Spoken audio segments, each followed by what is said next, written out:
Fernando, thank you for joining me today for our Spartan Strong series, next installment. Sure. So we'll start off. All right. So who is Fernando Cosio? So Fernando Cosio Jr. is 31 years old, a lifelong resident of Oahu. My family's originally from the Bay Area, and I grew up in Pearl City. In high school, I actually made the transition to Maryknoll. I'm really happy that I, went to school there, received great education, made a lot of lifelong friends that I'm still in touch with today. And after my time at Maryknoll, became even more obsessed with the islands. I really didn't want to leave for college. I knew I wanted to stay, still figure out what I wanted to do, further my time in college and eventually pick a career path. So just joined up through the university system, literally tried different community colleges, Manoa, ended up graduating, I think, from one of the first classes of the new campus at West. Nice. Out in Kapolei, which was really nice because at the time, they were still trying to build it up. At that time, I was still living in Pro City. I hadn't moved into town. Ended up graduating with my bachelor's in psychology, taking about a year off to help, the family businesses, and then jumped right back into starting up, applying for law school and studying for the LSAT and all that good stuff. I guess what was the timeline from graduating in 2007 to your first degree with the West? Right. So it was a little bit longer than normal. And it was primarily on my end because I was trying out, different paths. So at first, just doing the regular associate's degree, actually started up in KCC because it was, close to the beach. It was in town. So I could knock both out, get the academics done as long as, my grades were good, then step out and surf in between classes and after school. But as time went on, it took a little bit of time for me to kind of discover that, okay, I want to work on something, focus more on the social sciences. So as we started to get closer to maybe 2012, 2013, that's when I really started to dial it in. Thankfully, because I hadn't left, a lot of the credits were transferable to the undergrad program. So I didn't really lose a whole lot of time there, but never really took time off, and then pretty much dialed it in, did what I had to do to get those upper level classes knocked out, the 300 and 400 level classes, which at the time, the new campus at West, they were offering that as a program. I think they've since built it up. So they offer, more disciplines beyond just the standard, basic sciences, political science and whatnot. And that was around, must have been 2013 or so. Took a year and a half off to kind of just work, gain a little bit of experience under my belt, give back to the family businesses and whatnot. And that actually helped, I believe my chances in staying here because I never really broke my residency. I had the ties with Hawaii, came up in the undergrad system. And although it's never been confirmed, I'd like to think that kind of helped me to get my foot in the door to get to Richardson, which was ultimately where I wanted to be.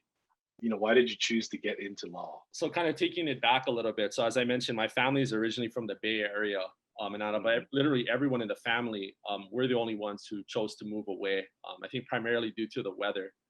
So my dad is actually an attorney. He went to school at Hastings, which is in the San Fran area, and pretty much set up shop out here. So growing up, especially with a small family and only child, was always obviously around my parents, saw what they did for a living, talked to my mom, who's a dentist, talked to my dad, and kind of see, what they did on their day-to-day kind of affairs and at least how I felt that they liked, their respective jobs. And the one thing that I always appreciate about both of them is they always help people. And speaking specifically for my dad, he's pretty much refined his practice to be personal injury, helping people that are, victims of injuries or car accidents. And then because my family is primarily Hispanic and they speak fluent Spanish, unfortunately, that's the one area that I missed out on.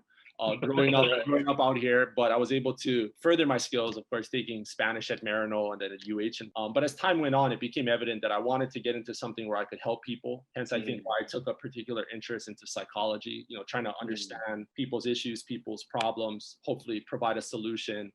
And when I got my degree, kind of being at that crossroads, okay, do I invest more time? Do I go back for a master's degree or for a doctorate? Or maybe there's another solution, or another pathway, so to speak. And that pathway was law, which would be 3 years. And thankfully, I think I had someone to kind of model what that would look like. My dad, granted different times, but at least I had somewhat of a frame of reference. Yeah, interesting how it kind of like is all connected and intertwined when graduating in psychology and then kind of pursuing the next step. to still helping people, but not really taking the doctor route, right? So you Right. kind of always knew that you were going to pursue law because it's in the family. I mean, Yeah, and I think, for me, as maybe you can tell by doing talks like this and other presentations, is I like connecting with people. I like right, working with people in the community from all backgrounds, all social circumstances. So the one thing that was pretty clear to me is that even though early on I didn't know exactly what my life would look like in 5 to 10 years, I knew I wanted to be active. I wanted to be interactive and engaging. I didn't, for me personally, want to be kind of tucked away, in some office away from society. And right, that's not to, throw any stones at someone who prefers that. But for me, I wanted to be out there. I wanted to mix it up and engage with people at different levels, not maybe right, just my peers or similar professionals, but to give back, hence the motto of Maryknoll, right? right. Not to be too cliche, but it really is true to help that, Mm, that cycle. Cause I feel like that's really what it's all about is to be able right, to, advance through life, through the educational system, through your career, but to always, get help from those who provide mentorship and to give it back. And that really is something that you really come to realize as you get older, I feel. So when did you finish law school and what are you doing now? So thankfully, I was able to take the LSAT right around, I think it was fall or holiday season of 2014, and thankfully got back the results. So there was a little bit of a break between my undergrad, trying to help my parents, my dad's Right, office and my mom's business and whatnot, just to give back since they, helped me so much. And I had a little bit of a gap and applied for some schools, couple on the mainland and then one here. But of course, my heart's in Hawaii. I wanted to stay here.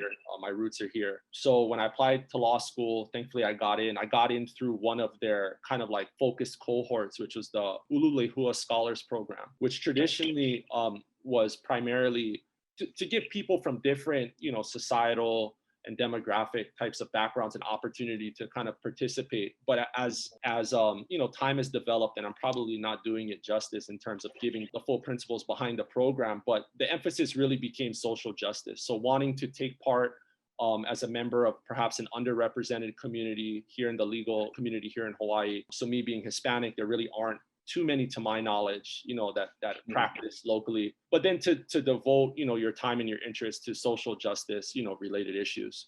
So that was from fall 2015, thankfully graduated on time, summer 2018. And then from there, you traditionally go into 2 months. It's a short celebration period because you transition to studying for the bar, which at the time was still done in person there at the Neil Blaisdell. Several hundred people. This is, pre-COVID and whatnot. Took the bar, thankfully passed the first time. And then shortly after that, had about a month or so to kind of narrow down my decision. And that was when this current job offer presented itself with the Medical Legal Partnership for Children in Hawaii, which is a nonprofit legal services program. It's a joint collaboration between the University of Hawaii, the Richardson School of Law, and the Kokua Kalihi Valley Health Center there in Kalihi Valley. That's the new center that was built on the corner, right? Yeah, they have a couple locations. So they have the main location, which is on North School Street, and they also have a partner location that's across the way. I think the Elder site, which was the original site, is now on Gulick Ave, and then they also have a pretty immense holding of conservation land in the back of Kalihi Valley that they use to cultivate, grow crops. And one of the many, kind of unique things that KKV does is they try to incorporate more of a holistic healthcare practice. So in addition to offering medical services, behavioral health, of course, now during a period of COVID, they've really switched gears and taken on a lot of the responsibilities to deal with patients afflicted by COVID, which is insane. It's a whole nother, phenomenon in and of itself. They really try to incorporate like culturally relevant practices. Hence the farmland that they have in Kalihi Valley, which I believe is, staffed to some extent by some former Maryknoll faculty, if I'm not mistaken. Shout out Joey Miller. Exactly. Mr. Miller. Father, who was my religion teacher, amongst other things, at my time at Maryknoll. So it's interesting, like we were talking about how all these things kind of coalesce and become one. But that's what I really appreciate about them is they looked for multifaceted ways to approach health and well-being. So the legal services partnership is really just an extension of that. The doctors, the behavioral health specialists, and some of their community workers that have a good foothold in the community, that know the patients, they can identify legal concerns, bring us a referral, and we can get involved as needed and kind of collaborate as a team rather than, individual specialists operating on their own, which is something that I really appreciate, is having, that opportunity to do that in such a collaborative fashion. Is it the organization that you're with similar to like Legal Aid Hawaii? So it is similar. We're similar kind of to legal aid, more like public interest types of areas of law. Yeah. Another one would be like volunteer legal services, lawyers for equal justice. But to my knowledge, we're the only practice that operates hand in hand with a medical center or a community health center. So we've been around for going on 11 years now. The program was started by our director, my boss, Dina Sheck, who was herself a UH law student. And I believe shortly thereafter, she presented this idea to the faculty at the time and wanted to start a medical legal partnership, which was something that was already around in the East Coast. Found the partnership site in Kokua Kalihi Valley, and things have been rolling ever since. I know since then they've done temporary partnerships with other health centers. Pre-COVID, we were trying to, establish the inroads with some neighbor island health centers too. In order to, kind of replicate the model. That's still definitely something that we aim to do moving forward once everything subsides. But yeah, it's a pretty unique, type of situation. And we kind of try to handle, whatever comes through the door, a lot of personal injury or insurance related issues, being that we're part of a healthcare center. Of course, public and private housing concerns, landlord tenant issues, discrimination claims. And recently we also brought on board another attorney who specializes exclusively in the area of immigration. Quite a bit of offerings just on the law side. And then of course, being that we're a program within the law school, there's also an academic side. So, I've taught courses, had the opportunity to teach, which has been very interesting, very fortunate to be received that opportunity, as well as student mentorships and various professional development opportunities for providers, those in the healthcare field, in the legal field, and the greater community. You're doing a lot, bro. That's noblesse oblige. Trying to live up to the motto. I haven't seen you in years, and it's amazing to hear how much of a professional you've become in the field of social justice, in law. I haven't talked to you in a few years, so we stayed friends after high school. We were paddling together. We surfed together. We had the same group of friends, and we always were into the art and fashion and music. And I know recently you have a whole Instagram page dedicated to your jewelry side of things, and that's something that's very different from other lawyers, in my opinion. And you're kind of like lawyer by day, jeweler, artist by night. So, how did you get your start in the jewelry industry?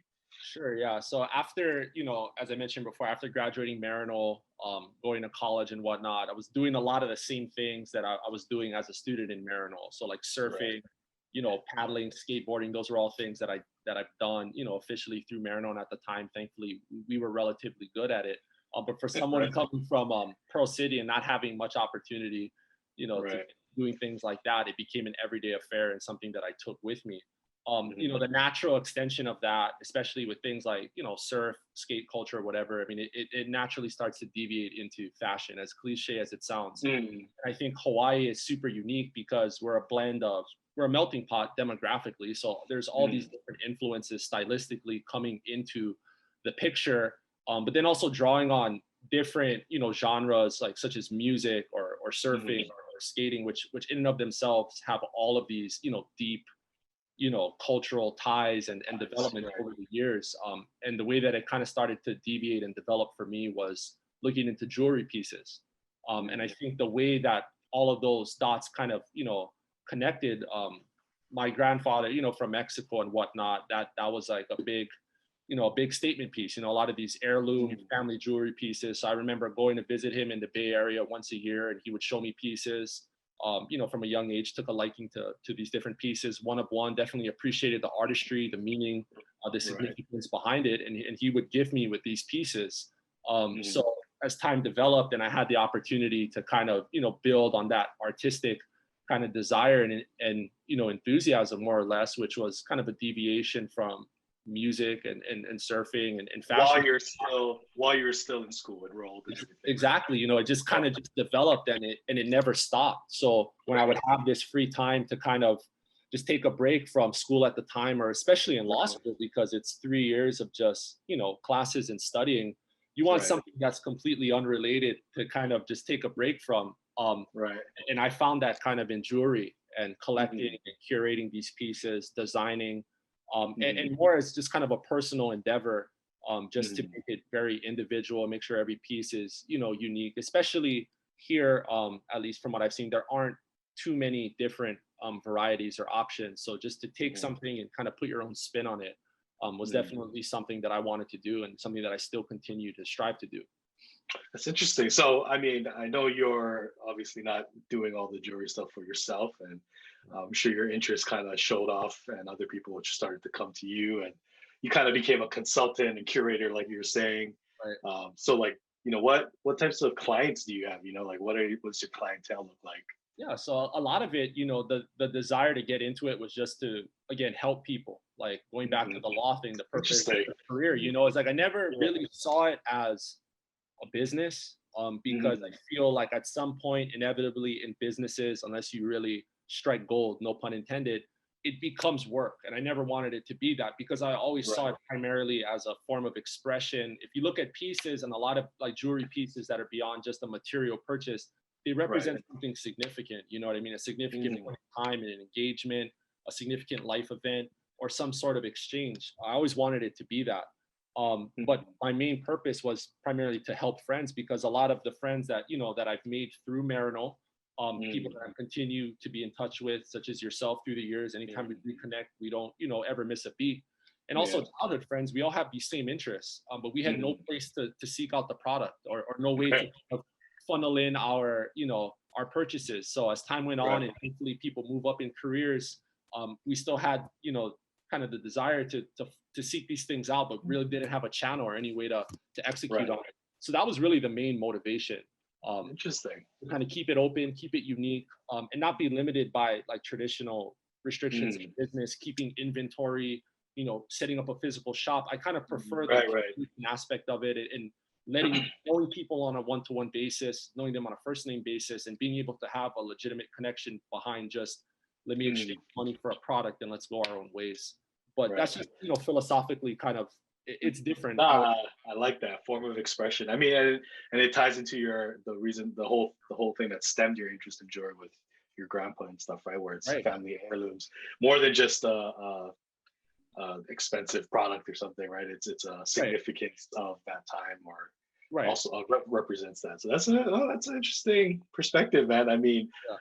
I was thinking that this was a business endeavor where you're trying to like mark it up and you're like a private jeweler, but you're Mhm. not really trying to be like a private jeweler, right? I mean, you're private because you don't have a shop, you don't carry inventory, like you say, you can sell one on one, but you're not in it for profit.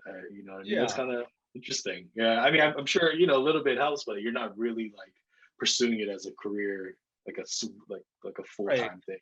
And So and it may just be because coming from that same community, right? Everyone is right, a group of like-minded people, so we all kind of feed off of each other's energy. It's no one necessarily trying to, like you said, purchase something from a materialistic right, standpoint. And right. especially in today's day and age, where everything in the consumer space is one and the same. I mean, there's Mhm. pros and cons of the internet and things like Amazon, but at some point you want something Right. personal. And Yeah.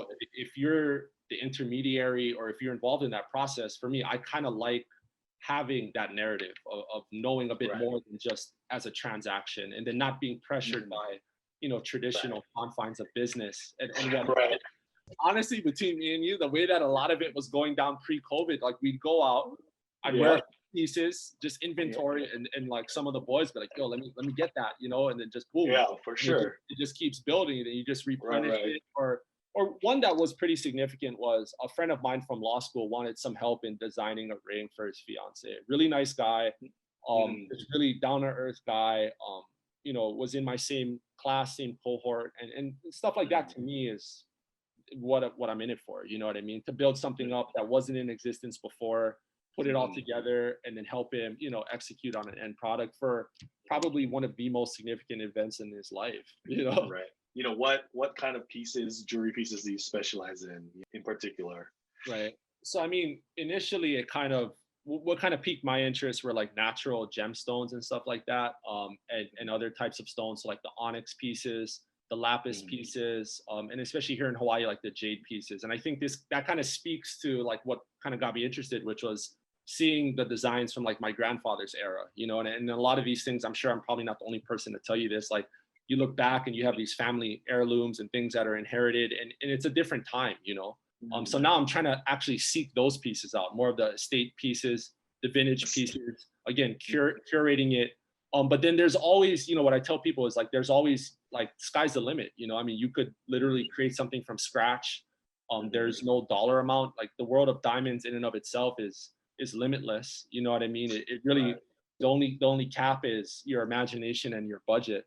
But even taking things like that, and just what I was speaking to earlier about designing an engagement ring for my friend, based on something that is pretty common, but then the individual stones, and I can reference a photo, those are super specific, using things like natural gemstones, genuine stones, nothing synthetic, to create, a modern look, but just with a very kind of unique presentation. I think we did aquamarine with like limited, white diamonds, halo set, and all, around the band. So it's like, I mean, not to biases aside, I don't see that around too often.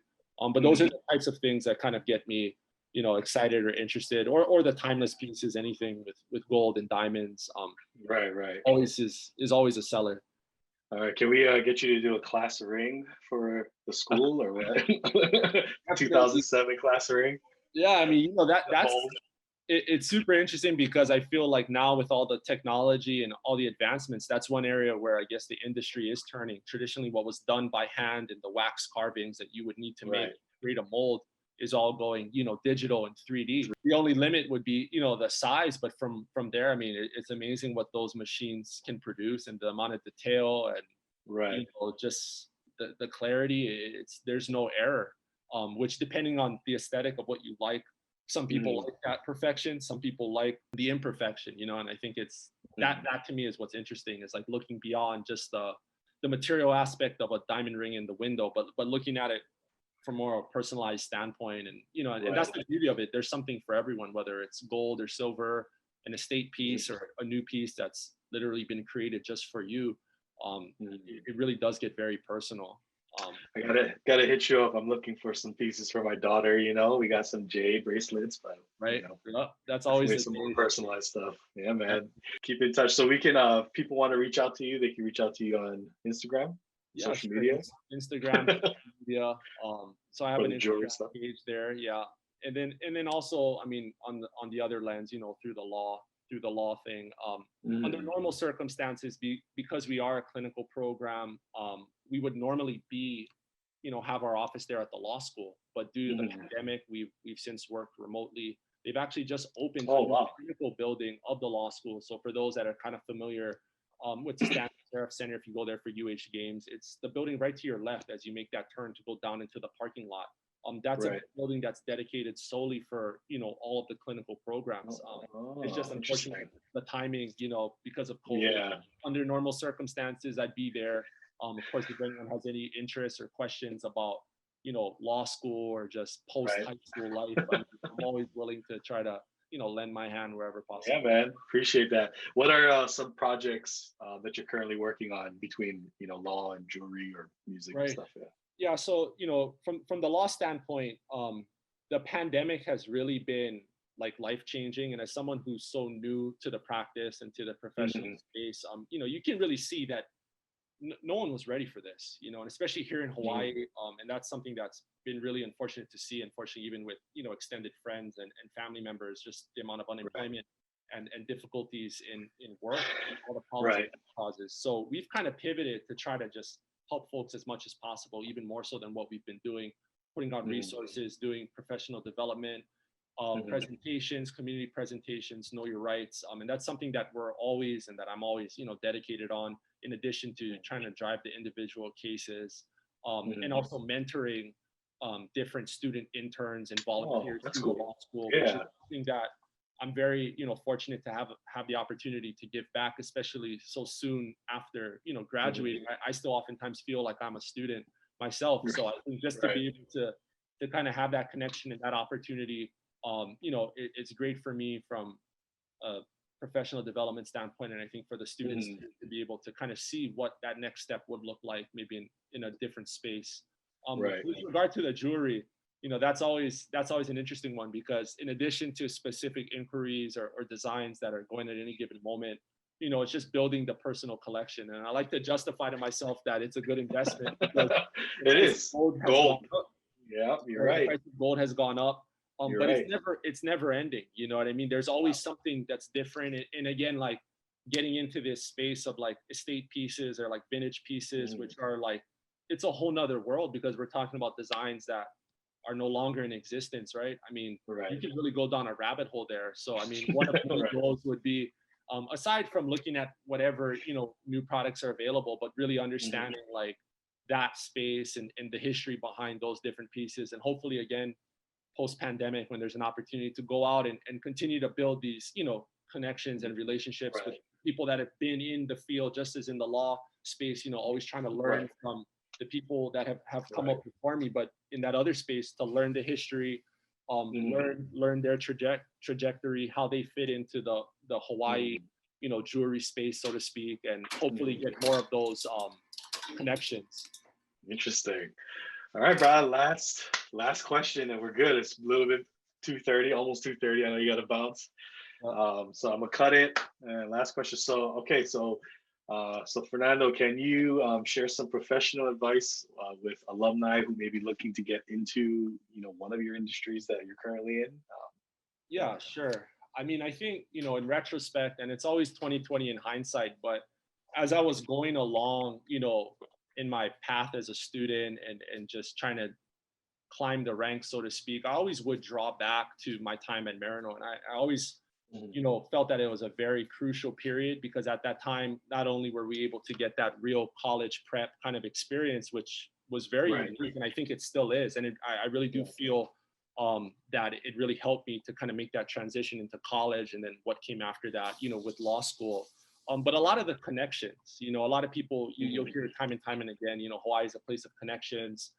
It's who that type of thing. And, I'm living proof of that. It really is, a lot of those connections that I made in high school and those relationships, both with faculty and peers, we kept 10 plus years, and I don't see why we'd have any reason to stop soon. So if there's an area of interest, reach out to myself. It's just a matter of connecting the dots and looking at it in hindsight. I remember even before I got into law school, I saw some familiar faces from Maryknoll, some upperclassmen and some alumni that were on the other side of the table sharing their wisdom, So, just give it your 110%, as cliche as it sounds. It does matter in the bigger picture, especially as you go forward in these other endeavors. And don't be afraid to reach out, because I really feel that people want to help, especially our community under these times. People are trying to help, and they want to give their perspective. They want to share their stories, and they want to help the next generation to kind of rise through the ranks, because ultimately that's what it's all about. Perfect answer, bro. Yeah, appreciate it, man. Thank you for your time today. You know what I mean? We'll keep in touch, and I'll hit you up for some jewelry pieces for my daughter, like I was saying. You know what I'm saying? All right, brother. Sounds good, man.